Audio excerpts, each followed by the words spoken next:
Hey, it's Dan. Welcome back to iAllegedly. I've got a good one for you today because your taxes, your bills, your rent, they're all late. You're doomed. Like, subscribe. Let's get right into it. There is something that secretly happened at the end of last month that is now affecting people in a big, big way. And we've all paid our taxes, we've all mailed them in.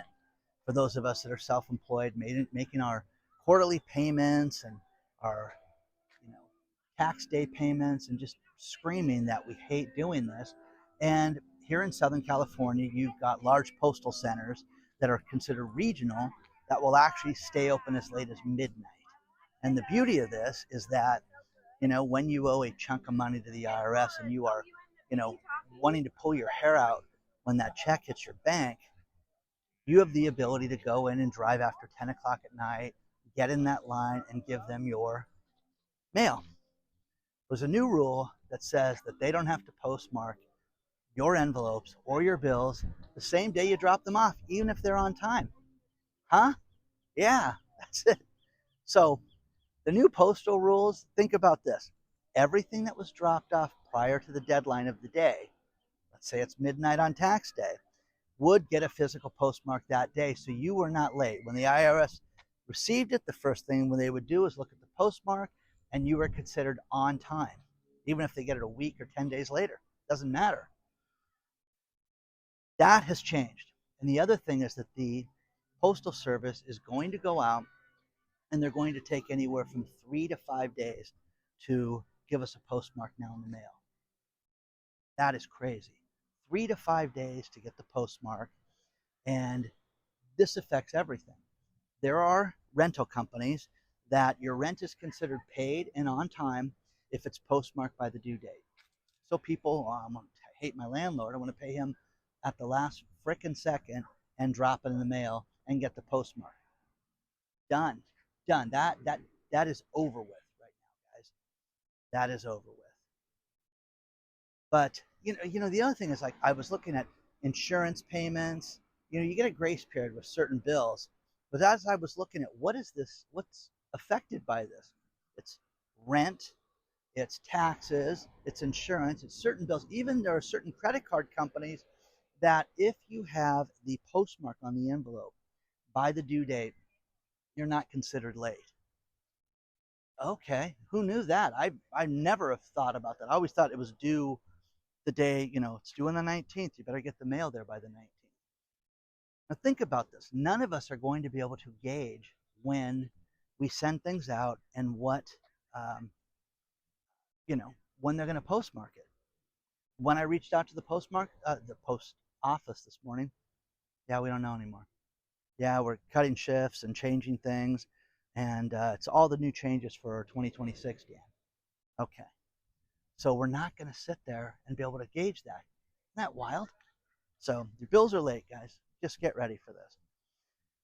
Here in, I don't know about here in Southern California, but I know in certain jurisdictions, when I looked it up, it was talking about child support payments too.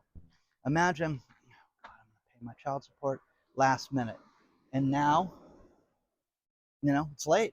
Sorry, it's postmarked 3 days later, which is wild. Priority mail is something I use quite a bit for. And it's great because you can track it. People can know when it's going to get there. Priority mail used to be 2 days to get things across the country.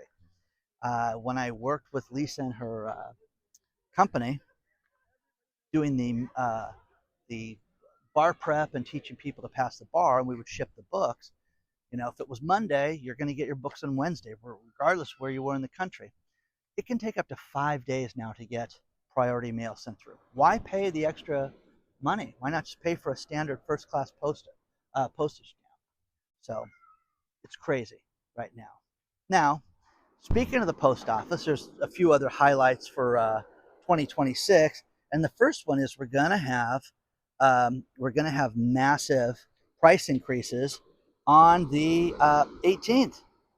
Okay, everything goes up a minimum 6-8%, and it affects each and every one of us. The deadline thing is the biggest thing, and having packages that are going to go up 6 to 9%, that's a big deal. Now the final thing, and this is just a real short video just to let you know that you have to get ready for this. And I have so many people that are like, well, who um, mails a check anymore, Dan? Who mails their bills? A lot of people do. It's still the majority of the people that pay their bills pay them via mail, which is hard to believe. But guys like me, I can't pay my taxes anymore via check in the mail because I was the victim of identity theft 10, 12 years ago, whenever that was. And I get a PIN number from the IRS. I have to enter the PIN. Hi, here comes Dan's tax return, and it gets sent through.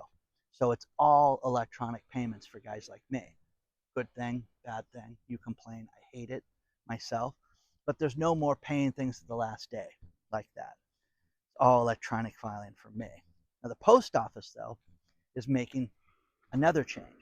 And that is, as far as their drivers, one thing that they have done is have drivers work 24/7 and have delivery drop-off places. And they are no longer going to hire illegals to work for the post office. Now you can sit there and say, what? What are you talking about, Dan? Yes, they would hire people with a driver's license to run a mail truck that were not vetted. And here is the difference. A commercial driver's license, you can just sit there and say, oh, Dan, that guy can, drive a big truck. There's nothing else to that. Well, no, there's a lot to it. You have to pass a wellness check, a health check. You have to be able to read the road signs. You have to be able to meet all these obligations for driving. And now they just got rid of all these people, thousands of people they've gotten rid of in the last short period of time. And as of 2026, none of those people can work there anymore unless you have a valid commercial driver's license. Now, here's the one thing that they haven't talked about yet are the massive delays that we're all going to experience. And you haven't seen anything yet. It's bad enough getting our mail, but there are people out there that rely on circulars and advertisements and things like that that get sent out to us. We're going to have President's Day sale next. Valentine's Day is already advertised and shoved down all of our throats right now. You haven't seen anything yet. But these all require a deadline. Valentine's Day is on the 14th of February. You can only, you can't advertise that on the 16th. We're not roped into that. President's Day sales, all that stuff that follow that, same thing. So the lack of people and the scrutiny that they're putting on these people are saying that this is rude, it's terrible, it's horrible that they've done this. What about the safety of the roadways? What about how many postal trucks have gotten in accidents? Hundreds. Well, who's responsible for that? Oh, we'll get to the bottom of that. It's something that they don't want to talk about. So, do we need to get rid of the Postal Service? What would we do in its place? Would everything just be electronic? I still think the art of writing a card, all of you that sent me cards during the holidays, it's a highlight. I get hundreds of them every year. But the effort, I want you to think about this. People make stuff, people put it together, people go and get calendars from their local hometowns, they get cards, they take the time to write inside of them and drop that, put it in an envelope, drop it in the mailbox, put postage on that. That takes an effort to do that, guys. And that's truly appreciated when people do that stuff. I don't want that to go away. Who wants that to go away? Like, it's the coolest thing ever. I'm telling you, you want to get something in business done, write a note to somebody. I've gotten more from this. And I was just on Mike Adams' podcast and the Health Ranger. And that's one thing I wish I would have talked about more was what you can do and how writing a note is the key. Because people look at that. You send somebody an envelope, they open it. They look at that. Send them an email. Where's your emails? They get hidden and lost. They do all the time. My favorite is people that write me and say, hey, man, I've sent you 3 emails and you haven't responded to anything. What's wrong with you? And then you'll go back and I'll feel like, oh, gosh, Carlos is upset. Let's see. Oh, Carlos sent me 3 emails in 2 hours. Carlos, yeah, I'm sitting there in front of the screen. So we need the Postal Service. This is a disaster, guys. This is a bad, bad thing. The postmark thing just goes to show how screwed up the post office is. It's not a good thing, but you cannot know when they're going to postmark this. Your taxes, you better mail them 3 to 4 days early. How about that? Your child support, your bills, things like that, your water bill, electric bill, all these things that could potentially be affected by this are things that are going to be dramatically affected as of January because it took effect on Christmas Eve. Something none of us knew. Read the stories below. It's fantastic. Don't forget, check out newvideos.com. Check out the private channel where we talk about things that are too hot other places. We're just going to do, a few videos this weekend. The subjects are just totally different. So I thought, I'm just going to do little videos and break them down, and we'll do something different. So share your thoughts. Let me know what you think. Remember, the temporary email until the website gets set up in the next couple days is iAllegedly@gmail.com. Onward and upward, guys. We'll see you very soon. And